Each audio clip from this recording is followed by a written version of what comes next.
Relations between South Africa and the United States have hit a new low.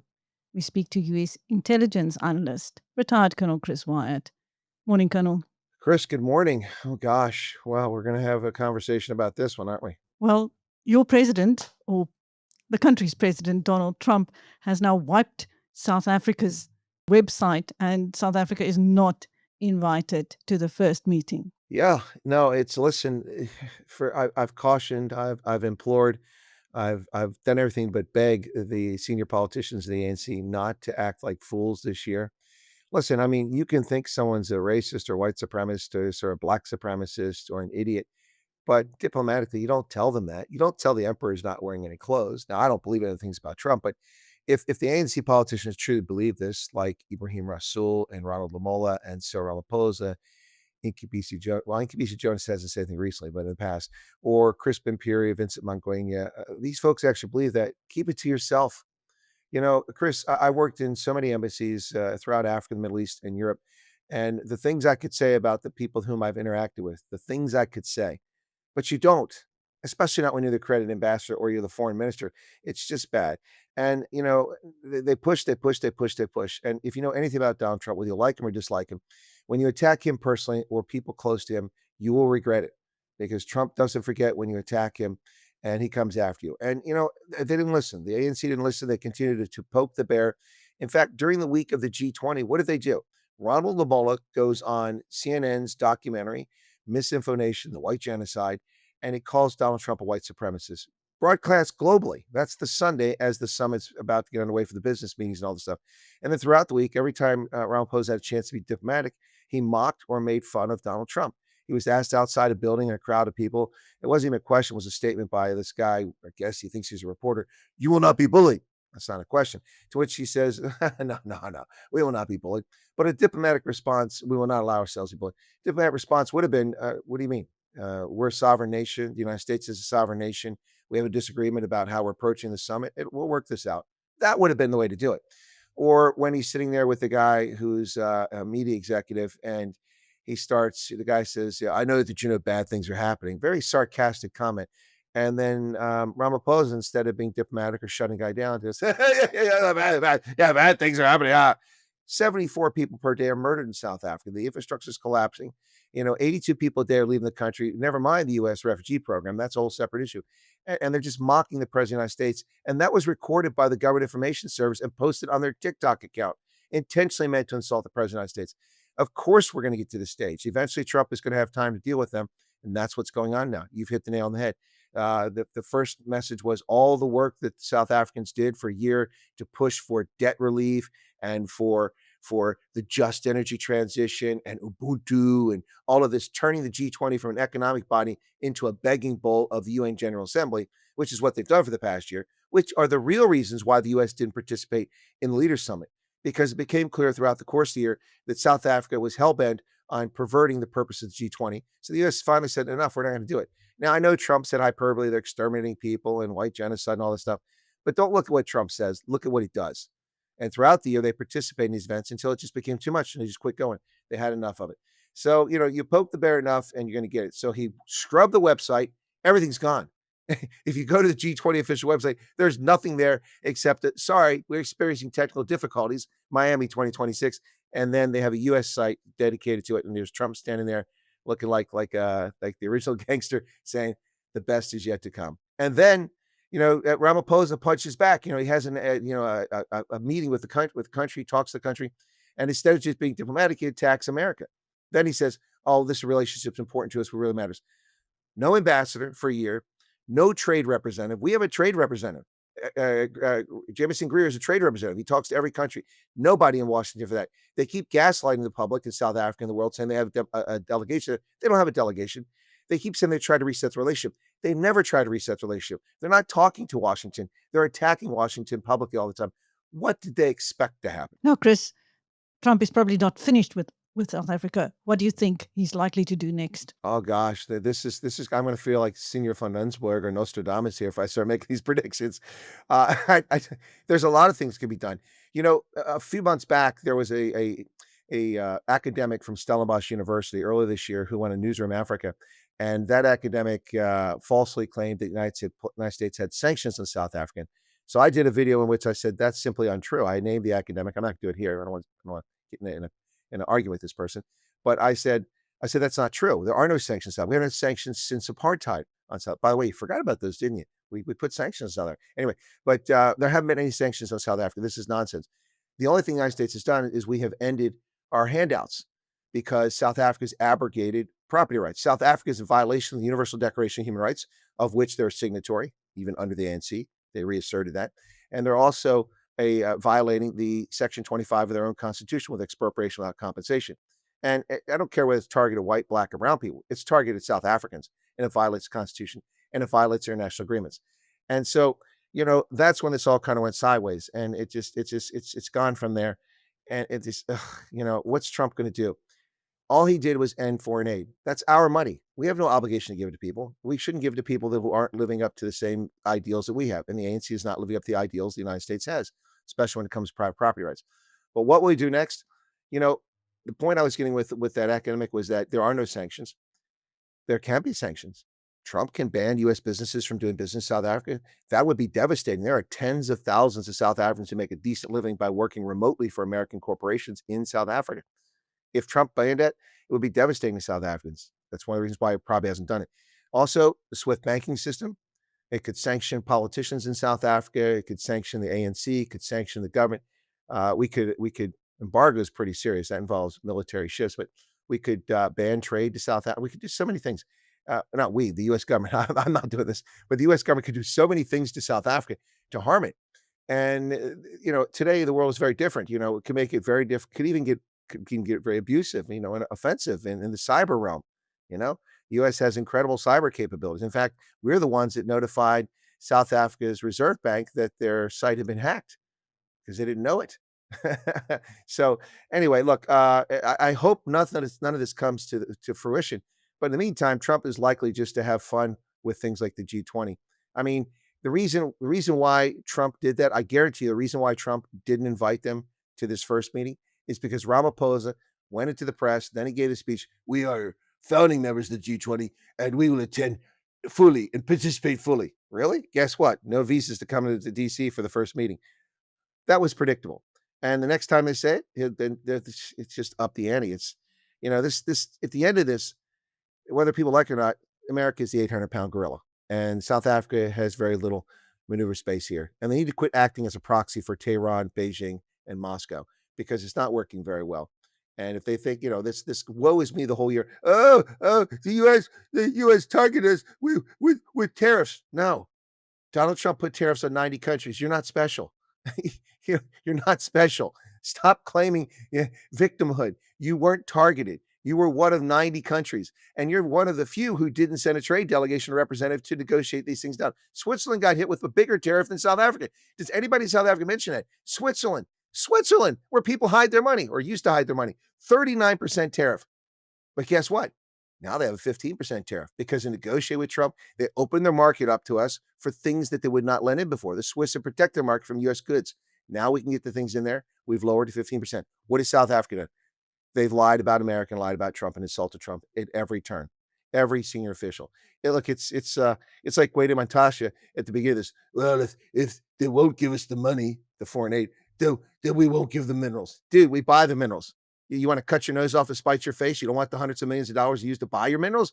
Go ahead. That's a good move. You used to have 19 ferrochrome smelters, and you're talking about beneficiation of minerals, smelting them and getting the value out of them. Guess what? You got 2 left, and they're about to close.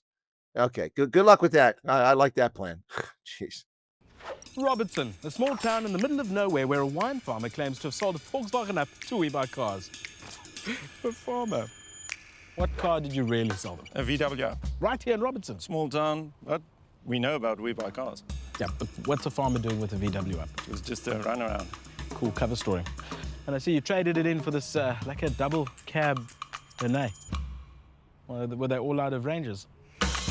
We Buy Cars, the easiest way to sell your car by far. Now, Chris, meanwhile, the blame for Trump's hardline stance against South Africa is still being laid at the door of some Afrikaner organizations. Yeah, it is, and individuals, in fact, it's really being laid at the door, and let's not dance around it. Ramaphosa spoke Sunday, and he basically in early December, and he said that there's some people and some organizations, and even talk about people abroad, and he said, but we're talking about AfriForum and Solidarity and members of the Democratic Alliance who've long had relations with politicians in the states to learn from them and also to push for continued assistance for South Africa. Look, I mean, this is a convenient boogeyman, chupacabra, Baba Gaia. Trump has become the convenient foil for the ANC to blame for their failures, just like ZANU-PF blamed America for its failing economy, lying about America having sanctions on Zimbabwe. There are sanctions in Zimbabwe. There haven't been anything since ZANU took over in 1980.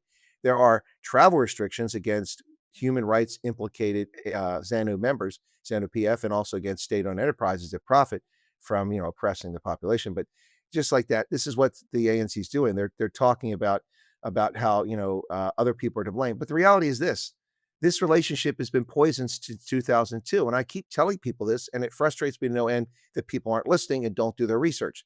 In 2002, the South African government refused to sign an Article 98 waiver for the International Criminal Court. The irony is the International Criminal Court Rome Statute was written by American lawyers during the Clinton administration as a consequence of Bosnia and Rwanda and these genocides taking place there. So we wrote the thing, but then it was twisted and perverted in a way that it didn't protect our soldiers and our politicians from ludicrous claims. They would be hauled before courts and arrested. So there is a section in that law with the Article 98 waiver, which a country would promise not to extradite people who aren't signatories to the treaty. South Africa refused to sign that. And for a while, we could do no military training or assistance or exercise with South Africa. It was banned because of that. That started this in 2002 already. And it keeps building and building and building. The 75% tariffs on our poultry, the ban on our pork imports, the quotas on our car imports. We can only send so many cars per year to South Africa, but the Chinese flood the marketplace. That's not reciprocity. It's not fairness. And the list goes on and on. The 5 months that we politely, diplomatically, Ambassador Briggy approached the South African government to ask what was going on with the Lady R. Why are you bringing a sanctioned Russian, arms dealer to South Africa? Can you tell us about that? They ignored them completely as if we don't matter for 5 months. And then finally, Ruby went public and it forced the South African government to do at least a pretend investigation claiming nothing happened. But people live in Simonstown. They overlooked. I've stayed overnight there. You can look down and see what's happening at night. People took pictures and video. So, and there's a whole list of things, training Chinese fighter pilots in South Africa to shoot down NATO aircraft and using former NATO and American pilots to do it. Running Chinese Communist Party ideology clinics, and the list goes on and on and on. And it just gets worse and worse and worse. The provocations have been there. This is not Donald Trump. That's the message I want to get across. This predates Trump, and they just ignore this. In February of 2024, while Trump was fighting for his legal existence and all these cases were against him, and he was running for office simultaneously, a Democrat Republican in the House of Representatives introduced a bill to review the strategic relationship with South Africa because we were tired of people, taking a dump in our front yard, not to be graphic there, but, crapping or, tinkling in our cornflakes, so to speak. And so they said, no, we need to look at this. And also there was a clause in there to potentially sanction senior ANC officials. And that was before the GNU. So obviously it would have become the GNU after that.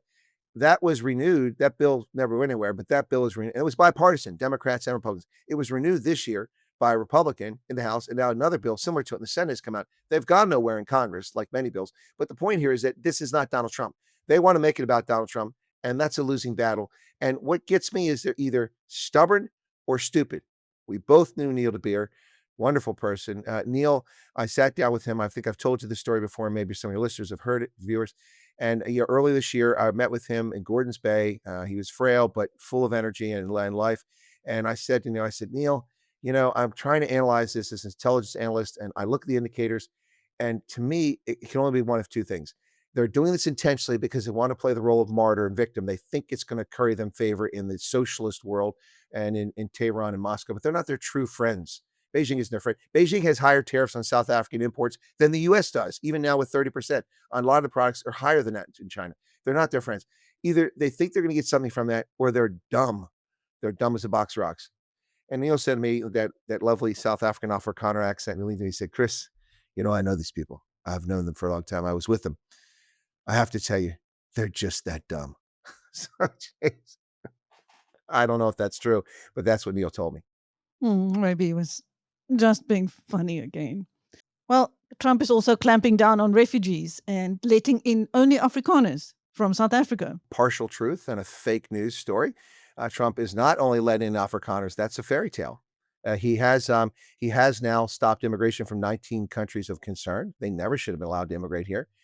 That's true. And he's also put a pause on asylum cases because of the fraud that's been going on there and a review of that. And most strikingly, he's ordered a review by USCIS, the Customs Immigration Service, to look at all 233,000 refugee people or people who granted refugee status during the Biden regime. And there's a reason for that. Because we found out with the Afghans that over 80,000 were never vetted. Of course, I said that as it unfolded in 2021. I said, look at this. These people are pouring in this country. We had 168,000 Afghans get in this country in 3 weeks. I said, that's insane. There's no vetting going on here. Where are they going to? Where are they getting data from? But as far as the second piece, that's all true. As far as the second piece, it's fake news. It's not true that Afrikaners. The US Refugee Program is not for Afrikaners. And I'll say this clearly, and I will refer people, I always give the receipts, za.usembassy.gov. That's where people go. What are the standards? You must be a South African national living in South Africa who is an Afrikaner or a racial minority and suffering from past unjust racial persecution or a legitimate fear of future persecution. Those are the standards. That's the bottom line. It's been that way since February 10th. And there are coloreds and Indians who've come to America under this program out of the few hundred that came over early. And there are even a few Black South Africans who are married to white South Africans who are being called vile names like, coconut and idiotic things like that. Those people who are also eligible for the program because of their spouse. And I don't know any who have arrived yet, but I am aware of a few who've been interviewed or being processed and are either on the verge of approval or have been approved and awaiting travel. So the program is not for Afrikaners. It is not an Afrikaner program. And yes, I know Trump says that, but what Trump says and what he does aren't the same thing. Trump loves hyperbole. It's the best. It's the biggest. We're going to be so great. The greatest economy ever. Okay, great. That's lovely. Let's look at the data. Okay. And when it comes to the refugee program, look at the data. There isn't much data out there, but I've interviewed more people who've come over than anybody on the planet. And I've also have insight based on people that go to these interviews in their places. The other thing is a lot of people running around saying, listening to U.S. news, misleading people saying, no one's going to this thing. That only 3 people came and only take. This is utter nonsense, Chris. Utter nonsense. I can tell you unequivocally that the first resumption of flights that took place, I believe, was the 24th of November or something like that, already had 70 South Africans who came over, rivaling the number of people who leave every day on their own volition going around the world. And that number is picking up. And that's the number of people flying every day. That doesn't include the thousands who are getting interviewed in multiple locations around the country for the program. It's very disheartening to see this still being falsely presented as an Afrikaner program. And it's very disheartening for me. This is not directed at you or business, obviously, but directed at the legacy media in South Africa who intentionally don't take the time to bother to check the facts. I mean, a journalist should be looking for facts and looking for the truth. If you're going to have op-ed, that's fine, but it should be backed up by something. It can't be just your opinion. It has to have actually something behind it. Otherwise, everybody's got an opinion. You just have a space, you might as well go on a Substack and publish something there, or Reddit.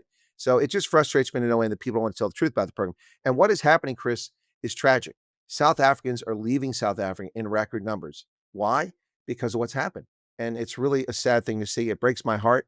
Last night, I used AI to create a song about standing in the queue, and it kind of brought me to tears as I was broadcasting live for my audience. I made this song last night about standing in the queue, thousands of people, and that's what's going on. I would hope that the conditions would improve and people wouldn't want to feel the need to leave South Africa or would want to go back at some point, but I don't think that's going to happen anytime soon. President Cyril Ramaphosa is not the only world leader that President Trump has lost patience with. There is the Ukraine Zelensky. Well, yes, Volodymyr Zelensky is a person I lost patience with several years ago. A man who precipitated the conflict. He didn't start it. Obviously, Vladimir Putin started this illegal conflict, but his actions directly contributed to it. He is, in some ways, I feel the proximate cause for where we got to. Look, I understand where he's coming from. I wouldn't want to become a vassal state of Russia, but that's what Russia wanted. And instead of talking to them and trying to, string this thing out and maybe reach some conciliation with them on some level, he was obstinate and, it's predictable. I mean, Russia has invaded Georgia. Russia has invaded Azerbaijan, Nagorno-Karabakh. The list goes on and on. Russia has fought war after war since the dissolution of the Soviet Union. Again, it's near abroad. And in addition to that, it's attacked its neighbors. It undermined Estonia's banking system by attacking it, cyber attacks a while back to try to destabilize the country. This is highly predictable. And Volodymyr Zelensky is just being a tool. And Trump has lost patience with him because the guy is adamant. He wants weapons. Over 1 million people are dead, Chris. 1 million people are dead. More than that. 8,000 people dying every week. I mean, that's more than we had combat deaths in 20 years fighting in Afghanistan and Iraq. More than we had as a country fighting those wars. That many people dying every week there. It's insane. And it seems like nobody wants to end this war. Oh, some people do. But among world leaders, the only one that seems to want to do it is Donald Trump. The Europeans have not tried to end the war. They're happy selling weapons, giving to Ukraine. Oh, here you go. Here's some more tanks. Here's some artillery. Here's some air defense. And yes, we're guilty of giving them things too. But that was a previous administration. And yes, Trump has provided some weapons and given them some authorities. But that was to give them a carrot to come to the table. Trump is very frustrated with him. But you know what? No one else has made even an effort at all. And I don't like Cyril Ramaphosa going there. I'm here to. That was nonsense. That trip was nonsense. All that trip was about was going to Poland and showing up with automatic weapons and 70 people when you only sent a dip note that had 6 people on the list, and then being denied access plane. Oh, they're racist. They're racist. Racist. I mean, the people haven't seen who's on the plane. You try to get off the plane with 70 people and you said there were 6 people coming and you have crews serve weapons. What are you sending an army of mercenaries to Poland? That's what came out of that. So look, he's the only one trying to end the war, and I don't know if he can end the war. And the bottom line is what I've said since the invasion happened in 2022. The only way this war ends is Ukraine is defeated, which doesn't seem likely. Russia's military is inept, or they concede territory, which they don't want to do. That doesn't seem likely either. So I don't know if Trump can make it happen. But you're right. He's not the only one. You got Nicholás Maduro, another person that Trump has had enough of. I was just going to ask you, closer to home for you, Trump is threatening military strikes. Oh, yeah. No, you're right. He's definitely threatening. He wasn't threatening. He was just making it obvious he was going to threaten. Now he's threatening. Yeah. Yesterday at the cabinet meeting. By the way, what an amazing meeting. Whether you like Trump or not, his entire cabinet, every cabinet member, every secretary or minister in the South African vernacular, every single one of them was at the table. Even the Small Business Administration, Kelly Loeffler was there. It's insane. The director of national intelligence was there, Tulsi Gabbard. Then they all went around the table. Some of them were sucking up the teacher, oh, sir, Mr. President, we're so grateful to have this wonderful team. You're the best ever. Yeah, that was a bit annoying.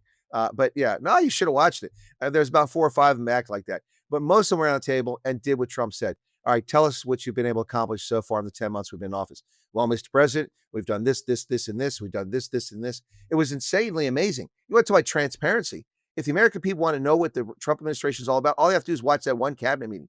It's all right there. It was just absolutely amazing. But Trump has had enough of Maduro. He's had enough. And this is going on. And I don't know if the approach he's using is the right approach. I mean, he's targeting these drug runners in the Caribbean and blowing them out of the water. I don't know that that's the right approach. Interdiction might be a plan. You interdict these folks and then arrest them.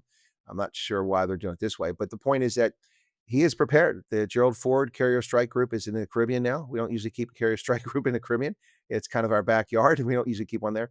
And he said yesterday in that cabinet meeting, we're doing these strikes at sea, and we're going to be doing them on land. Whoa, doing them on land. There's no equivocation. Trump said, so get ready for, Tomahawk missile strikes into Venezuela. I mean, I'm not predicting it, but I mean, why not? It's pretty much what he said. So get ready for it. Trump is going to do attacks, but I think it might be something a little less dramatic like that, but more provocative, like, a SEAL team or a Delta Force team going in and taking out a drug site or something like that. What authority do we have? Well, that's a whole can of legal stuff. You and I aren't going to get into that. We're not lawyers, but the bottom line is that Maduro, from news reports, apparently Maduro claims that Trump basically all but told him, you need to resign. And he's not going to do that. But Venezuela's been on this very dark path for a long time. We have 606,000 Venezuelans living in this country under temporary protected status because it's unsafe for them to live in Venezuela. That's half of the people in this country under temporary protected status. Now, Trump has been suspending a lot of countries, like Somalia's TPS for some Somalis. Also, he did it for Sudan and for several other countries, but he hasn't touched it for Venezuelans yet. That's the tip of the iceberg. There are a couple million Venezuelans in this country, and many here illegally, but that's those who have status. Venezuela is a major problem, and not just for us, but for all of Latin America. But Trump also kind of hinted at Colombia. So don't be surprised if we do a strike against Colombia too. I mean, I don't mean to laugh, but this is crazy. People think this guy's messing around. Look, he's 79. He can't run for office again. He has a plan. He's laid it out, and people are just laughing and mocking him, think he's silly. The tariffs are not about the things Trump says about. It's not about raising tax or money for the U.S. government. The Trumps are about the tariffs are the Trumps. We'll start calling them the Trumps. The tariffs are about geopolitical change. Trump has used it as a weapon to affect geopolitical change. We've talked about this before about Denmark refusing to protect the Arctic Sea and protect Greenland. Now they're doing it, spending $900 million buying ships and building a naval base there to do their job to protect their territory, which they were refusing to do while Russia and China are sniffing around there. And then also Panama stopped offering the canal zone to a Chinese port operator after we lost 30,000 lives building that canal. And so they backed down after threats. And Colombia, who was trying to stand up to Trump and be a fool after agreeing to take their illegals back on a flight, the U.S. flew down there. They rejected it and told him to turn around. And then they called Trump on the golf course. And he said 50% tariffs today, 100% next week. And then within an hour, that president backed down. The C-17 turned around, went back. The point is the tariffs aren't about the things Trump says. They're about affecting political change. And they work. I mean, when you're the 800-pound gorilla, you can do this. And maybe it's a bully, whatever. But you know what? These countries are acting in a bad fashion. And for the past 30 years, we've just sat around and taken it. And we got a new sheriff in town. And whether you like him or not, that's who he is. Thank you. That was retired Colonel Chris Wyatt, US intelligence analyst, speaking to Biz News about President Trump losing patience with President Ramaphosa and a couple of other world leaders. I'm Chris Steyn. Thank you, Colonel. You're very welcome. Thank you.